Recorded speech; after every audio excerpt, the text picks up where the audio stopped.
এত স্পোর্টসের জিনিস কোথায় থেকে এলো? আজ আমি ডিক্লাথনে গিয়েছিলাম। চলো বন্ধুরা, ডিক্লাথনে গিয়ে কি হয় সবকিছু শেয়ার করবো তোমাদের সাথে। এই কলকাতাতে আসার পর বাইকটা এখানে পাশে পার্কিং করে দিলাম। ওখানে গাড়ি পার্কিং করার পর এখানে একটু হাঁটতে না হাঁটতে এই পার্ক স্ট্রিটে নাকি শুনেছি এখানে স্ট্রিট ফুড খুব ভালো পাওয়া যায়। চলো আজ ট্রাই করে দেখা যাক। সত্যি বলতে গেলে এর আগে কলকাতাতে কোনোদিন এরকম স্ট্রিট ফুড খাইনি। চলো আজকে ট্রাই করেই দেখা যাক। এই এক প্লেটের দাম হলো 20 টাকা। চলো তাড়াতাড়ি খেয়ে নিই, এরপর ডিক্লাথনে যেতে হবে। আগে কখনো পার্ক স্ট্রিটে ডিক্লাথনে আসা হয়নি, তাই একটু ঘুরতে হচ্ছে। এতক্ষণ খোঁজার পর ফাইনালি ডিক্লাথনে চলেই এলাম। এর ভিতরে ঢোকার পর জানতে পারলাম এটা খুবই ছোট স্মল ডিক্লাথন, মানে এখানে বেশি কিছু নেই। তাহলে কি আজকে দিনটা পুরো বেকার হয়ে গেল? না বন্ধুরা, এখানে জিজ্ঞাসা করলাম এর পাশে আর একটা বড় ডিক্লাথন আছে, মানে এখানে এমনি শো করার জন্য এরকম রেখেছে কিছু কিছু মাল, আর ওখানে রিয়েল মানে সবকিছু যেরকম আশা করেছিলাম সেরকমই আছে। চলো তাহলে সেখানে যাওয়া যাক। এবার আমি চলে এলাম পার্ক স্ট্রিটের মল্লিক বাজারে। এখান থেকে রিক্সা করে 5 মিনিট যেতে হবে। আগে জানলে বন্ধুরা আমি গাড়িটা ওখানে পার্কিংই করতাম না, ডাইরেক্ট গাড়ি নিয়ে এখানে চলে আসতাম। এত ঘোরাঘুরি করার পর অবশেষে চলেই এলাম অরিজিনাল ডিক্লাথন। মানে ওটাও অরিজিনালি ছিল বাট ওটা স্মল ছিল, আর এটা বিগ, মানে এখানে যত কিছু পাওয়া যায় সব এখানেই আছে। এই ভিডিওটা একটু বড় হয়ে যাচ্ছে, বাট আজকে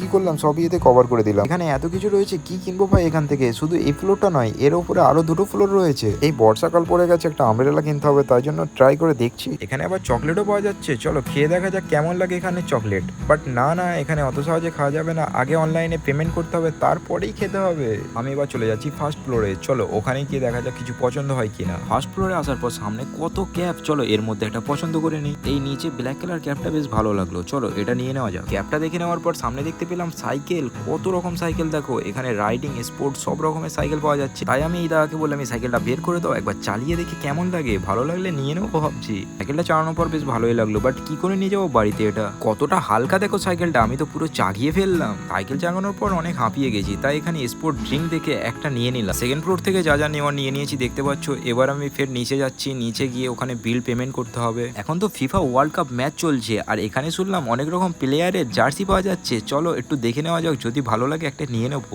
রেড কালার সামনে দেখতে পাচ্ছ পর্তুগালের জার্সি, আর আমি তো ভাই পর্তুগালের ফ্যান আছি, তাই পর্তুগালের জার্সিটা তো আমাকে নিতেই হবে।